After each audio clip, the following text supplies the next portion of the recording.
ఈ నెల 28, 29, 30న నల్గొండలో టీఎస్ యూటీఎఫ్ వైద్య వైజ్ఞానిక మహాసభలు నిర్వహించబోతున్నట్లు రాష్ట్ర అధ్యక్షుడు కె జంగయ్య రవి తెలిపారు. ఎమ్మెల్సీ అలుగుబెల్లి నర్సిరెడ్డితో కలిసి మహాసభల గోడపత్రికను ఆవిష్కరించారు. తెలంగాణ రాష్ట్రంలో గత 10 ఏళ్లుగా ప్రభుత్వ విద్యారంగం అభివృద్ధికి, ఉపాధ్యాయుల సంక్షేమానికి కృషి చేస్తున్న టీఎస్ యూటీఎఫ్ బలమైన ఉపాధ్యాయ సంఘంగా ఎదిగిందని అభినందించారు. పాలకులు ఎవరైనా రాజీ పడకుండా ఉపాధ్యాయుల పక్షాన నిలబడి పోరాడే సంఘం టీఎస్ యూటీఎఫ్ అన్నారు. గత ప్రభుత్వ విద్యారంగాన్ని నిర్లక్ష్యం చేసిందని ప్రస్తుతం ప్రభుత్వం కాస్త శ్రద్ధ చూపిస్తుందన్నారు. ప్రభుత్వ రంగంలో ఉన్న అన్ని యాజమాన్యాల పాఠశాలలు ఉపాధ్యాయుల సంక్షేమానికి టీఎస్ యూటీఎఫ్ కృషి చేస్తుందన్నారు.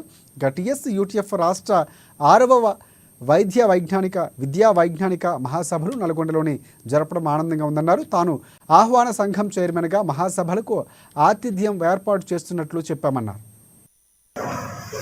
టీచర్ల భర్తీ విషయంలో, పాఠశాల గ్రాంట్స్ విషయంలో కొంత మెరుగుదల ఉంది. ఇంకా పర్యవేక్షణను సరిచేయవలసిన అవసరం ఉంది. కాబట్టి ఎన్ని అంశాలని రాబోయే 6వ రాష్ట్ర మహాసభలలో నల్లగొండలో చర్చించి తగు నిర్ణయాలు చేసి వచ్చే విద్యా సంవత్సరం తగు రీతిలో ప్రభుత్వ విద్యారంగ అభివృద్ధికి తెలంగాణ రాష్ట్ర ఐక్యోపాధ్యాయ ఫెడరేషన్ కృషి చేస్తుందని నేను భావిస్తున్నాను. ఈ సందర్భంలో ఉపాధ్యాయుల సమస్యలు చాలా పెండింగ్ లోనే ఉన్నాయి. ప్రముఖంగా బిల్లులు ఈక్వేర్లో పెండింగ్ లో ఉండి జీతాలు రాని పరిస్థితి కనిపిస్తుంది. అంటే జీతాలు వస్తున్నాయి 1వ తారీఖు, అదొకటి ఈ ప్రభుత్వం చేసిన సానుకూల చర్య.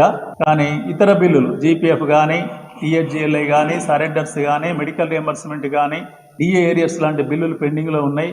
వాటిని చెల్లించమని పదే అడుగుతున్నాం. 2 రోజుల క్రితం నేను మండలిలో కూడా ప్రస్తావన చేశాను. అది పూర్తి చేయాలి.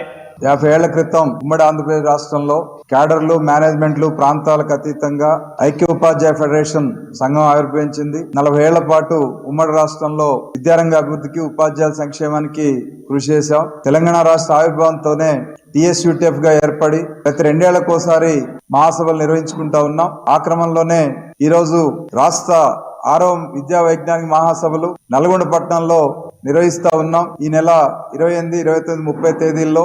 ఇదే సందర్భంలో ఉమ్మడి ఆంధ్రప్రదేశ్ రాష్ట్రంలో యూటీఎఫ్ ఆవిర్భవించి 50 ఏళ్లు పూర్తయిన సందర్భంగా ఆంధ్రప్రదేశ్ లో స్వర్ణోత్సవాలు కూడా జరుపుతా ఉన్నటువంటి సందర్భంలో మేము కూడా యూటీఎఫ్